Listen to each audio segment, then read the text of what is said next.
আমন্ত্রণ জানাচ্ছি প্রিয় দর্শক মানচিত্রের নিয়মিত আয়োজন। আজ আজ রাত 8টায় চূড়ান্ত আলটিমেটাম দিয়েছিলেন মার্কিন প্রেসিডেন্ট ট্রাম্প ইরানকে।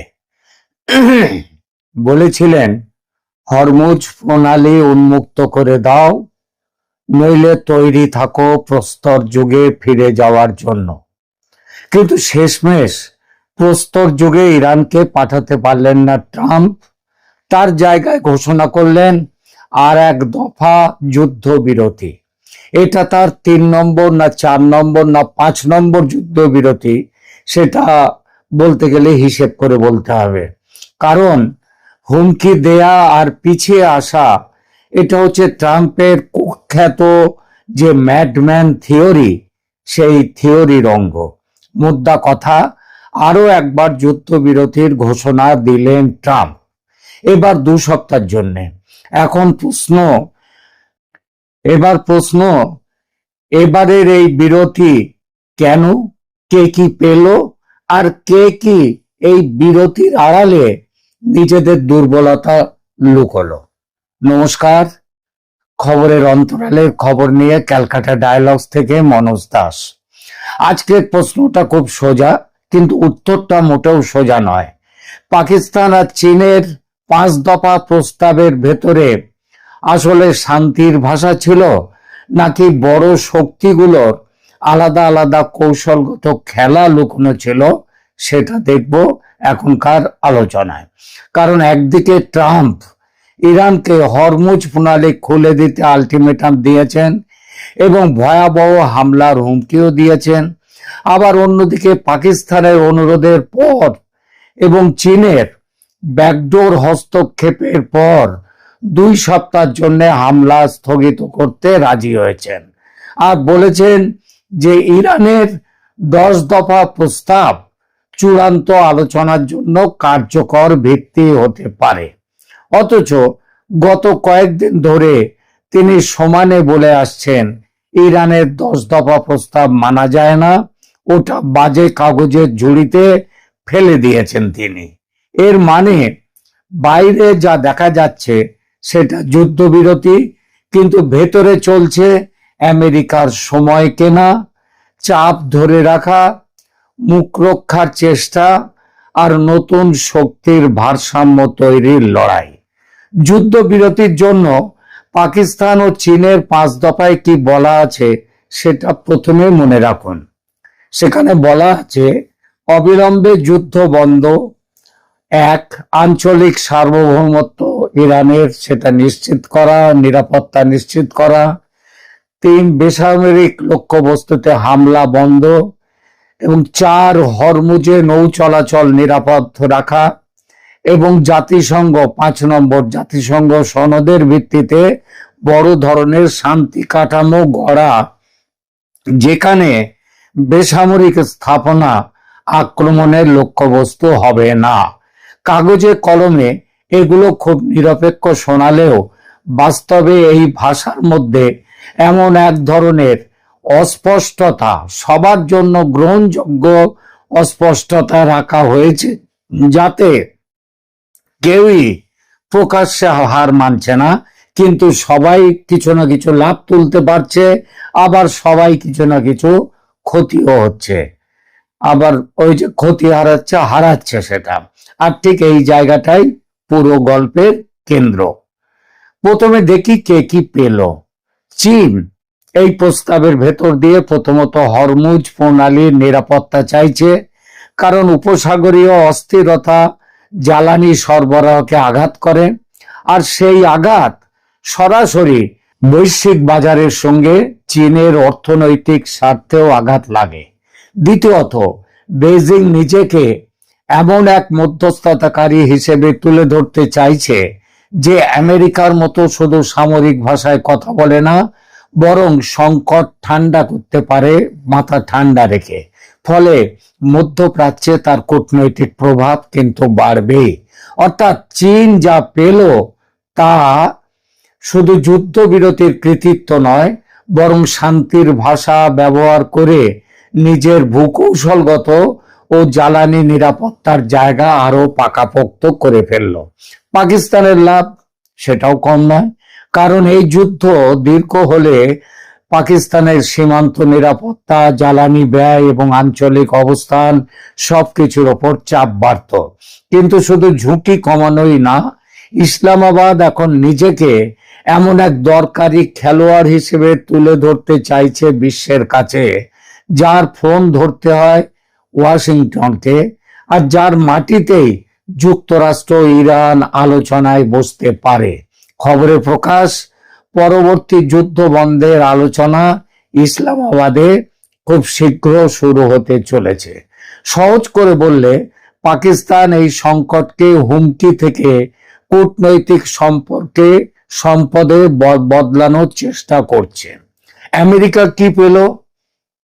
আমেরিকা পেল একটি কৌশলগত বিরতি, যাতে হরমুজ প্রশ্নে পুরো অঞ্চলে বড় যুদ্ধ না ছড়িয়েও ইরানের ওপর চাপ বজায় রাখা যায়, সেইটা পেল।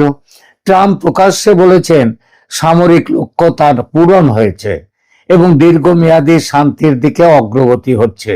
এই ভাষা আসলে যুদ্ধ থামানোর সিদ্ধান্তকে রাজনৈতিকভাবে পিছু হটা নয়, বরং নিয়ন্ত্রিত সাফল্য হিসেবে তিনি প্যাকেজ করার চেষ্টা করছেন। এই চেষ্টা যে দেশের ভেতরে ও বাইরে আদৌ কলকে পাচ্ছে না, সেটাও সমালোচকদের সমালোচনায় উঠে এসেছে। মার্কিন কংগ্রেসের ভেতর থেকে শক্তিশালী সমালোচনা উঠছিল ট্রাম্পের ইরান যুদ্ধ নিয়ে। ট্রাম্পের নিজের রিপাবলিকান তারই দলের সেনেটর রন জনসন সহ অনেকে বেসামরিক অবকাঠামোতে ট্রাম্পের হামলার তীব্র নিন্দা ও বিরোধিতা করেছে। আর ডেমোক্র্যাটরা, ট্রাম্পের বিরোধী যারা, তারা তো ট্রাম্পকে সিক, অসুস্থ এবং জেনোসাইডাল বা গণহত্যাকারী মানসিকতার মানুষ বলে আক্রমণ করেছে। আন্তর্জাতিক আইন বিশেষজ্ঞরা ট্রাম্পের ওই সেতু ধ্বংস, বিদ্যুৎ কেন্দ্র ধ্বংস, ডিস্যালিনেশন প্ল্যান্ট ধ্বংস, এইসব জায়গায় হামলার হুমকিকে যুদ্ধ অপরাধ হিসেবে চিহ্নিত করেছেন। ফলে প্রবল সমালোচনার মুখে এই যুদ্ধবিরতি ট্রাম্পের মুখ রক্ষার চেষ্টা ছাড়া আর অন্য কিচ্ছু নয়। আর ইরান কি পেল এই যুদ্ধবিরতিতে? আমেরিকা থেমে যাওয়ার ফলে ইরান পেল সময়, শ্বাস নেওয়ার সুযোগ, নিজের সার্বভৌমত্বের প্রশ্নকে আলোচনার কেন্দ্রে আনার সুযোগ, এবং যুদ্ধবিরতিকে আত্মসমর্পণ করেনি ইরান, বরং নিজের শর্তে দর কষাকষি করতে পারছে, এইটাই ইরান বুঝিয়ে দিল। সারা পৃথিবীকে তারা দেখালো যে ট্রাম্পকে নত হতে হচ্ছে তাদের কাছে, আলোচনার টেবিলে বসতে হচ্ছে। ইরানের যে 10 দফা শর্তকে ট্রাম্প বলেছিল বাদ ফেলে দিয়েছিলেন বাজে কাগজে জড়িতে, সেখান থেকে তুলে সেই শর্তের প্রেক্ষিতেই ওপরেই আলোচনায় বসতে হচ্ছে। সারা বিশ্ব দেখছে ইরান যুদ্ধবাজ ট্রাম্পকে পিছু মোড় করতে বাধ্য করেছে। এবার আসি কে কি লুকোলো সেই প্রশ্নে। চীন প্রকাশ্যে শান্তির কথা বলছে, কিন্তু আড়ালে তার বড় লক্ষ্য হলো মধ্যপ্রাচ্যে এমন এক প্রভাবশালী ভূমিকা তৈরি করা, যেখানে আমেরিকার সামরিক আধিপত্যের বিপরীতে সে দায়িত্বশীল শক্তি হিসেবে জায়গা করে নিতে পারে। অনেকটা সেই পুরনো সোভিয়েত ইউনিয়নের কায়দা, তবে মাইনাস গায়ের জোর। গায়ের জোরে চীন আসছে না। সোভিয়েত ইউনিয়ন চোখে চোখ রেখে গায়ের জোরে ভয় দেখাতো। আমেরিকাকে কোনো কাজ করতে গেলে আমেরিকাকে ভাবতে হতো। আমেরিকা চিরকাল গায়ের জোরে ঘটনার কেন্দ্রে থাকার চেষ্টা করেছে। সোভিয়েত পাল্টা জোর দেখিয়ে আটকে দিয়েছে। কিউবা দখল আটকে দিয়েছিল সোভিয়েত। 71-এ বাংলাদেশের স্বাধীনতা যুদ্ধ আটকাতে 7ম নৌবহর পাঠিয়েছিল আমেরিকা। সোভিয়েতের পাল্টা হুমকিতে ভেস্তে যায় সে প্ল্যান, যার জন্য বাংলাদেশ আজ স্বাধীন। এরকম অজস্র উদাহরণ। আজ সোভিয়েত থাকলে ভেনেজুয়েলা থেকে মাদুরোকে তুলে আনতে পারতেন না ট্রাম্প, ইরানে এভাবে ঝাঁপাতে পারতেন না। চীন এখন সোভিয়েতের সেই ভূমিকায় যেতে চাইছে। সরাসরি যুদ্ধের পক্ষে নয়, কিন্তু সে এটাও চায় না যে অঞ্চল এমনভাবে অস্থির হোক যাতে তেল সরবরাহ, শিপিং রুট এবং বৈশ্বিক বাজারে অনিশ্চয়তা তার অর্থনৈতিক কাঠামোকে ক্ষতিগ্রস্ত করে। তাই চীনের লুকোনো বার্তা হলো শান্তি চাই, কিন্তু সেই শান্তি এমন হতে হবে যাতে বেইজিং এর মর্যাদা, বাণিজ্য, শক্তির অবস্থান একসঙ্গে শক্তিশালী হয়। এই যুদ্ধের পর যে আমেরিকার যেসব আরব মিত্র দেশ, সেখানে কিন্তু চীনের ক্ষমতা বাড়বে, চীনের আধিপত্য বাড়বে। পাকিস্তানও শুধু মানবিক উদ্বেগে নড়ে ওঠেনি, সে জানে বড় শক্তির মধ্যে সেতু বন্ধন করতে পারলে তার নিজের আন্তর্জাতিক দর কষাকষির মূল্য অনেক বেড়ে যায়। দেশে অর্থনৈতিক চাপ, বাইরে নিরাপত্তা অনিশ্চয়তা, এই বাস্তবতায় ইসলামাবাদ এমন একটি ভূমিকা চাইছে যেখানে তাকে সমস্যার অংশ নয়, সমাধানের প্ল্যাটফর্ম হিসেবে দেখা হবে। তাই পাকিস্তান যা লুকোলো তা হলো এই মধ্যস্থতা কেবল শান্তির জন্য নয়, এটা তার আন্তর্জাতিক বৈধতা ও কৌশলগত গুরুত্ব ফেরত পাওয়ার প্রকল্প। ট্রাম্প প্রশাসনও অনেক কিছু লুকিয়েছে, কারণ বারবার হুমকি দেওয়ার পর 2 সপ্তাহের বিরতিতে তার যাওয়াটা দেখায় যে যুদ্ধক্ষেত্রে হিসেবের সঙ্গে বাজার, অর্থনীতি, জ্বালানি, মিত্রদের উদ্বেগ এবং ঘরোয়া রাজনীতির বাস্তবতা জড়িয়ে গেছে। যুক্তরাষ্ট্রের ভেতরেই এই ওঠানামা নিয়ে প্রশ্ন উঠেছে, কারণ ট্রাম্পের অবস্থান মার্চ থেকে সেই ফেব্রুয়ারির 28 থেকে এপ্রিল পর্যন্ত বেশ কয়েকবার বদলেছে। কখনো তীব্র হুমকি, কখনো যুদ্ধবিরতির ইঙ্গিত, আবার কখনো নতুন চাপ। ফলে ওয়াশিংটন যা লুকোতে চায় তা হলো এই বিরতি আদর্শিক শান্তি বা ইচ্ছার ফল নয়, বরং ব্যয় সাপেক্ষ অনিশ্চিত যুদ্ধে পুরোপুরি যেতে চায় না বলে একটি হিসেবি বিরতি দিল, পরেরটা পরে দেখা যাবে। ইরানও কেবল শান্তির ভাষা বলছে না, সে চাইছে যুদ্ধবিরতির ভেতর দিয়ে নিষেধাজ্ঞা শিথিলতা, ক্ষতিপূরণ এবং জব্দ সম্পদ মুক্তির মতো বড় রাজনৈতিক ও অর্থনৈতিক এজেন্ডা আছে তার। ইরানের বার্তা হলো যুদ্ধ থামাতে হলে শুধু গুলি বন্ধ করলেই হবে না, ক্ষমতার সমীকরণ বদলাতে হবে, ক্ষতিপূরণ দাও। অর্থাৎ তেহরান যা লুকোলো তাহলে এই বিরতি তার জন্য মূলত সময় কেনা, শর্ত বদলানো, নতুন করে চাপ সৃষ্টি করা, করে দর কষাকষির জায়গা বাড়ানো। ইসরায়েলের হিসেব কি? এবার আসি সবচেয়ে গুরুত্বপূর্ণ অংশে। ইসরায়েল কি চায়? বিভিন্ন প্রতিবেদনে দেখা যাচ্ছে ইসরায়েলি কর্মকর্তারা মনে করছেন এখনই যুদ্ধবিরতি আগেভাগে হয়ে যাবে, এটা তারা চায় না। তারা চায় সামরিক অভিযান আরো কিছু সময় চলুক, যাতে ইরানের পারমাণবিক ও ক্ষেপণাস্ত্র সক্ষমতাকে আরো গভীরভাবে ক্ষতিগ্রস্ত করা যায়। আরো স্পষ্ট করে বললে, ইসরায়েলের লক্ষ্য শুধু একটি সাময়িক যুদ্ধবিরতি নয়, তার বড় উদ্দেশ্য হলো ইরানকে এতটাই দুর্বল করা যে ভবিষ্যতে তেহরান আঞ্চলিক প্রতিরোধ, অক্ষ ক্ষেপণাস্ত্র কর্মসূচি এবং পারমাণবিক সক্ষমতার আগের শক্তি, এই যুদ্ধ শুরু হওয়ার আগে তার যা শক্তি ছিল সেই শক্তি আর যেন ফিরে না পায়। কিছু রিপোর্টে এমনও এসেছে যে নেতানিয়াহু ট্রাম্পকে যুদ্ধবিরতিতে না যেতে প্রচন্ড চাপ দিয়েছেন। তিনি বলেছেন এই মুহূর্তে থেমে গেলে ইসরায়েলের সামরিক লক্ষ্য অসম্পূর্ণ থেকে যেতে পারে। একই সঙ্গে মার্কিন শর্তের মধ্যে ইউরেনিয়াম হস্তান্তর এবং সমৃদ্ধকরণ বন্ধের বিষয় থাকলেও ইসরায়েলের দৃষ্টিতে এগুলো যথেষ্ট নয়, কারণ তাদের উদ্বেগ কেবল পারমাণবিক অস্ত্র নয়, তারা ইরানের সামগ্রিক আঞ্চলিক সক্ষমতা ভেঙে দিতে চায়, ইরানকে দমন করে রাখতে চায়। এই কারণে ইসরায়েলের কাছে যুদ্ধবিরতি মানে যুদ্ধ শেষ নয়, বরং পরের ধাপের আগে বিরতি, আর প্রয়োজন হলে তারা কিছু ফ্রন্টে যুদ্ধকে চালিয়েও যেতে চাইতে পারে, এবং সেটা তারা যাবে এমন খবর আসছে। এখানে ইসরায়েল কি পেল?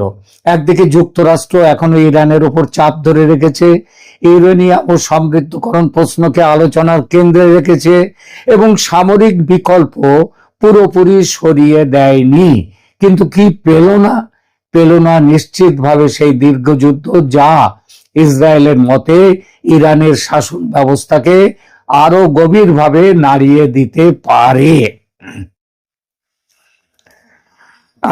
তাই ইসরায়েলের লুকোনো হতাশা হলো ওয়াশিংটন কৌশলগত বিরতি নিচ্ছে, কিন্তু তেল আবিব হয়তো এখনো কাজ শেষ হয়নি, হয়তো নয়, তারা নিশ্চিতভাবে মনে করছে যে উদ্দেশ্য নিয়ে তারা লড়াইতে নেমেছিল সেই উদ্দেশ্য এখনো সফল হয়নি। সামনে কি হতে যাচ্ছে তাহলে? এখন বড় প্রশ্ন, আগামীতে কি হতে চলেছে। প্রথমত, ইসলামাবাদে যুক্তরাষ্ট্র ইরান আলোচনা শুরুর কথা এসেছে, যা দেখায় এই 2 সপ্তাহকে সবাই বাস্তব পরীক্ষার সময় হিসেবে দেখছে।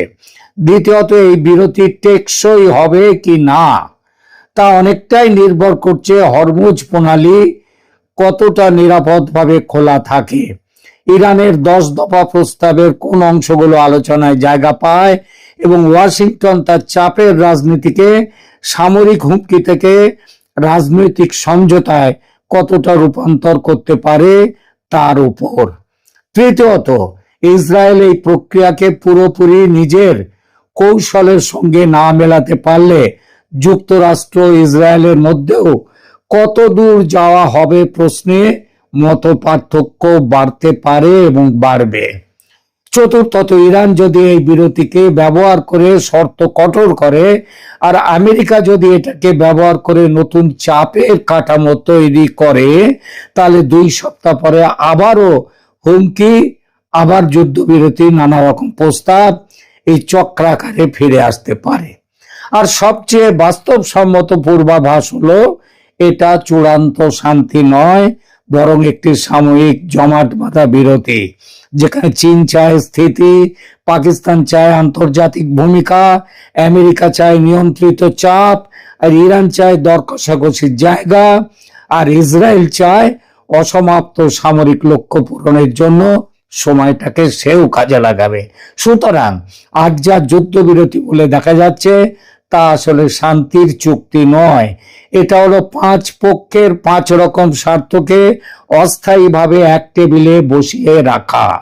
প্রশ্ন হলো, এই টেবিল কি সত্যি আলোচনার টেবিল হবে, নাকি এটা শুধু পরের দফা চাপ সৃষ্টি, হামলা এবং আরো বড় দর কষাকষির আগে একটুখানি বিরতি?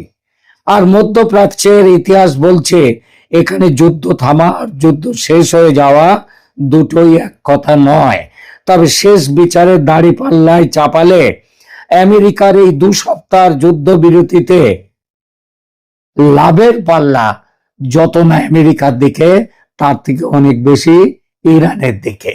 ইরান বুঝিয়ে দিয়েছে আমেরিকা তার নিজের প্রয়োজনে যুদ্ধ থামাতে আপাতত এগিয়ে আসছে, বাধ্য হচ্ছে। সুতরাং ইরান এখন এই পয়েন্টেও, এখানেও পয়েন্টে এগিয়ে গেল, এই মুষ্টিযুদ্ধের ময়দান হলে বলা যায়। আপাতত এখানেই রাখছি, ধন্যবাদ।